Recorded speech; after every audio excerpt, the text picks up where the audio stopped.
10% restants, c'est les journalistes. Qu'est-ce qu'on dénonce d'abord? Avant d'aller sur le fond, je viens sur des questions de méthode. Parce que les méthodes de ce gouvernement, on les connaît maintenant depuis 2012 et elles ne sont pas acceptables. C'est d'abord la manipulation des chiffres. On vous dit que la branche famille est en déficit. C'est faux. Le déficit annoncé de 2,5 milliards d'euros en 2013 s'explique uniquement par le fait que cette branche famille a été ponctionnée de 4,4 milliards d'euros pour venir financer les retraites.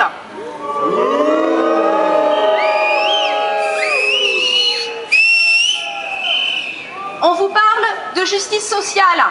C'est un élément de langage. Personne n'est dupe. La solidarité, bien sûr on y est attaché, la solidarité verticale des plus riches envers les plus pauvres, c'est déjà le cas.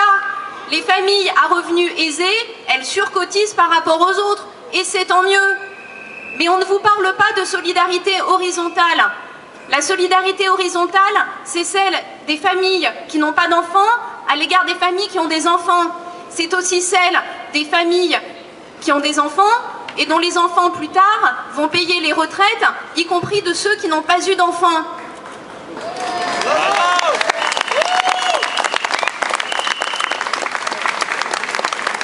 Dans le budget de la solidarité en France, on a 300 milliards d'euros pour les retraites versus 15 milliards d'euros pour la politique familiale.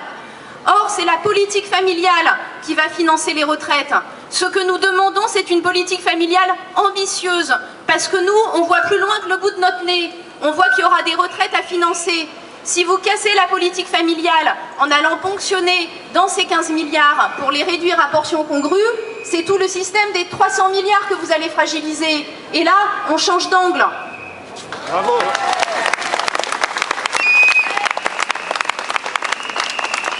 Méthode inacceptable du gouvernement toujours. On vous fait passer des modifications qui sont des modifications en profondeur de notre pacte social républicain à la sauvette, à la faveur d'amendements qui sont nichés dans une loi de financement de la sécurité sociale et en escamotant le débat.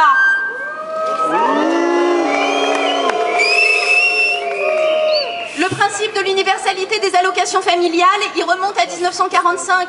C'est une grande conquête au lendemain de la guerre. C'est une manière de dire, nous accueillons tous les enfants de la même manière, parce que c'est un lien entre les générations, parce que c'est l'avenir de notre pays, parce qu'on ne va pas dresser les familles les unes contre les autres en disant que les unes auront droit à et les autres n'auront pas droit, en disant que les unes vont surcotiser et qu'elles n'auront pas en retour la contrepartie de ce à quoi elles ont cotisé.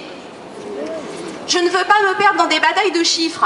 Je vais donner un exemple très simple qui va parler au cœur de tout le monde et au bon sens, surtout parce que c'est vraiment ce qui fait défaut par ici.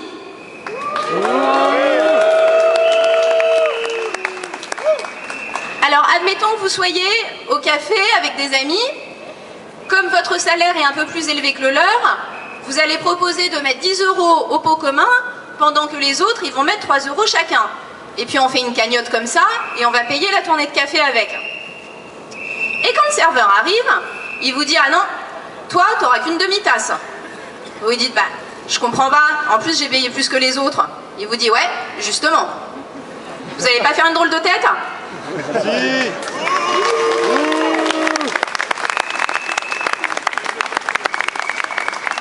Méthode inacceptable du gouvernement toujours.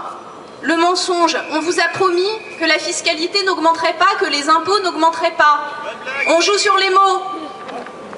Si vous êtes ponctionné en amont et en aval, c'est bien que les impôts augmentent.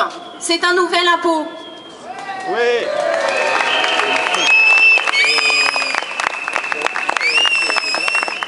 Et là, on a un vrai sujet de cohésion nationale, à un double niveau. Je l'ai dit d'abord parce qu'on touche à la solidarité horizontale, à un principe fondateur de notre pacte social républicain, de comment fonctionne la République, la sécurité sociale depuis 1945. Mais à un second niveau aussi, on va très vite atteindre le seuil limite de consentement à l'impôt. Le sondage IFOP, dont nous avons reçu les résultats, démontre que 83% des Français éprouvent un sentiment de ras-le-bol fiscal. 83% des Français, c'est pas que les familles à plus de 6 000 €.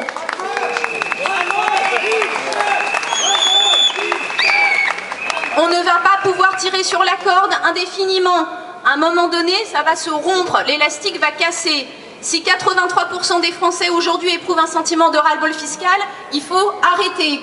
Nous avons un gouvernement qui, au lieu de mettre en œuvre les grands chantiers, les grandes réformes structurelles dont notre pays a besoin, bricole année après année des lois de finances qui lui permettent de passer tout juste sous les fourches codines de Bruxelles en espérant que l'année prochaine ça ira mieux. Il n'y a aucune vision d'ensemble.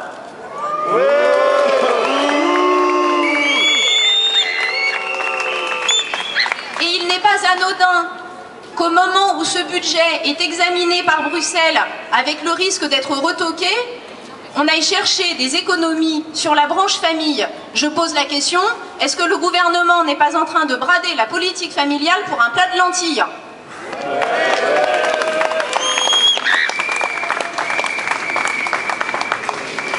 J'en viens au congé parental, parce que là c'est bien plus grave.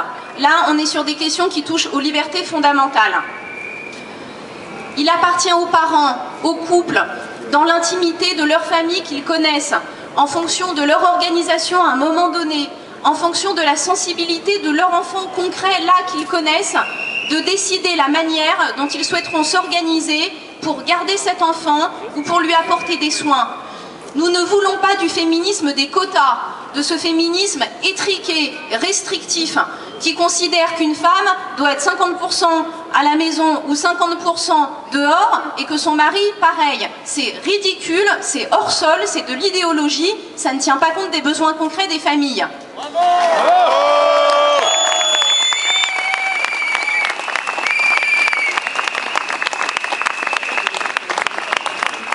La manière dont s'y prend le gouvernement est particulièrement insidieuse.